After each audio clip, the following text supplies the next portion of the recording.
the responsible thing for the country now is to make sure we leave in place and preserve tax cuts that go to more than 95% of working Americans and complement those with a set of incentives for businesses to expand and hire.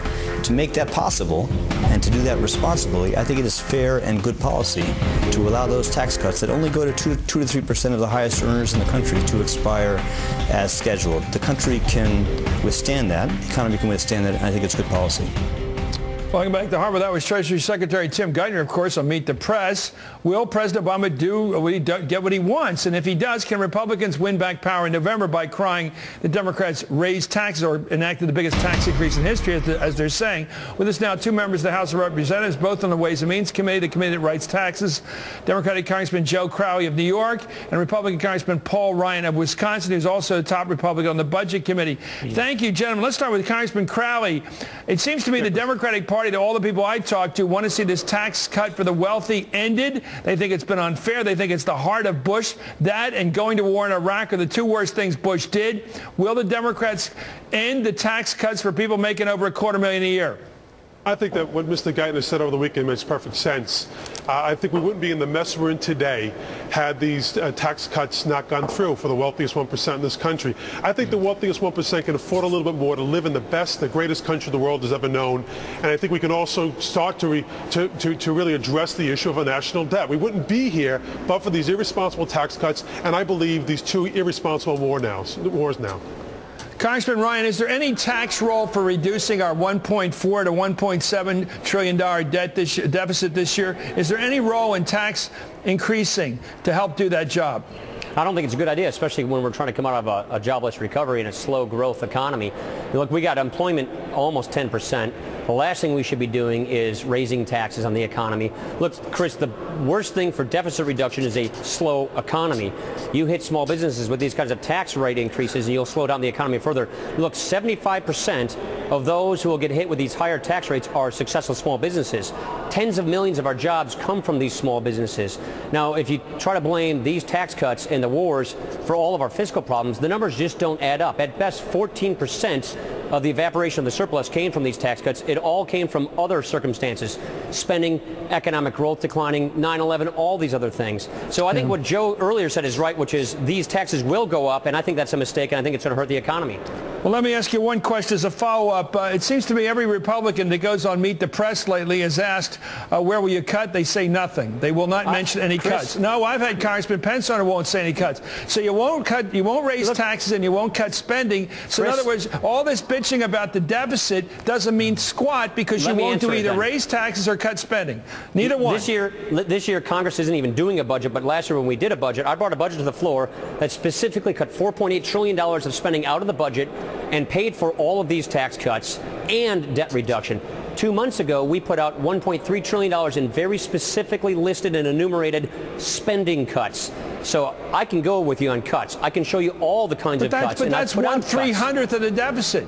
That's 0.3 of 1% you've talked about. $4.8 trillion is not 0.3 of 1% of the deficit. Okay, 4.8 trillion. Okay. And 1.3 trillion is not peanuts. It's nothing to sneeze at. Okay, let me go. Two things. I just don't see any program. You talk it in general terms, but let me tell you this. The major Republicans that come on television will not cut Social Security, Medicare, Medicaid. They won't cut the military. They can't cut debt servicing. They won't get rid of a major cost of government. They'll talk about, let's freeze discretionary spending or discretionary and domestic in some sort of generalized way, but they won't get rid of any government. They seem to like government. In fact, they love to talk against it. Go to AmericanRoadmap.org and you will see a very comprehensive piece of legislation that the CBO has scored as actually paying off the debt with very specific reforms to the entitlements you mentioned. Name a major piece of the 1.4 to 1.7 trillion. Just take a chunk out of that 1.4 by getting rid of a big program of good expenditure that the people now watching can understand. I would rescind the unspent stimulus funds. I would rescind all the TARP funds that aren't spending. I would do a federal hiring freeze and pay freeze for the rest of the year. And I would go back and cut discretionary spending back to 2008 levels and freeze that spending going forward. Now, you and I can get a debate about Keynesian economics, whether it worked or didn't. I don't think it did. We increased domestic discretionary last year by 84%. I don't think we should continue to build that kind of a base. Let's go back and cut discretionary spending back to 08 levels, rescind stimulus, rescind TARP, and do a federal hiring and pay freeze. Those are just a few ideas that add up to $1.3 trillion right there. Okay, Congressman Crowley, I still don't see any cuts in entitlements there, but go ahead. The big spending. You asked me discretionary. I can give you.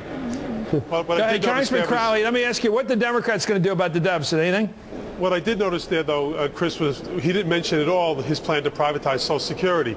Again, going back to the same old Bush agenda, that failed Bush agenda, the American people rejected in the election of Barack Obama and a Democratic majority in the House and in the Senate. But be that as it may, I think Democrats have really taken steps to be more responsible. We are working under a pay-go system, pay-as-you-go. And albeit there are some items that are cut off from that portion of it, we are attempting to bring back a system that was proven to get our budgets in order, to really, under the Clinton administration, really bring back a more fiscal responsible Congress and more responsible government. It has worked in the past. Chris, I think it can work in the future. The president has said he wants to cut this deficit in half, and I want to help him do that. Okay, let's go back to the bottom line. Are you comfortable going to the voters, Congressman Crowley, with a proposal to eliminate the $250,000 and above tax cut? Well, I can tell you, Chris, in my district, there are very few people who make more than that money AGI, just a gross income of $250,000 or more. And I think to live in the greatest country, as I said before, the world has ever known, it's a small price to pay. Let me ask you, Congressman Ryan, you have no problem defending tax cuts for people to make over $250,000 a year. Small businesses, go to Wisconsin, drive to our industrial individuals. parks. It's an individual tax cut. See, you have to understand, Chris, 75% of those people who pay that top tax rate are small businesses who file as individuals, not corporations. That's the problem with this economic argument, Chris, is when you think you're just taxing rich people like Bill Gates, what you end up doing is you're hitting successful small businesses. When we tax our employers more than our foreign competitors tax theirs, they get our jobs and we lose in global competition. So we ought to be keeping our eye on economic growth and job creation, what's necessary to do that, and that means low tax rates on businesses and small businesses and certainty. We have a whole new tax uncertainty that's hurting economic growth. We need to give taxpayers certainty that they're not going to have a huge wave of tax increases in 2011 and then another one in 2013. Okay. I would argue that's depressing economic growth and costing us jobs. So when the debt commission comes back this fall and has a 2-to-1 cut in spending and a $1 increase in taxes, you'll oppose it? I'm a member of the Debt Commission. I'm working with my colleagues. If the proposal is for $2 in spending cuts and $1 in tax increase, you're going to oppose the majority position on that? I don't think it's good form to do table talk. What's on the table or off the table in the Debt Commission. I'm hoping we can put a really good dent on the problem. Well, I'm with you on that. Thank you, U.S. Congressman Joe Crowley of New York and Paul Ryan of Wisconsin.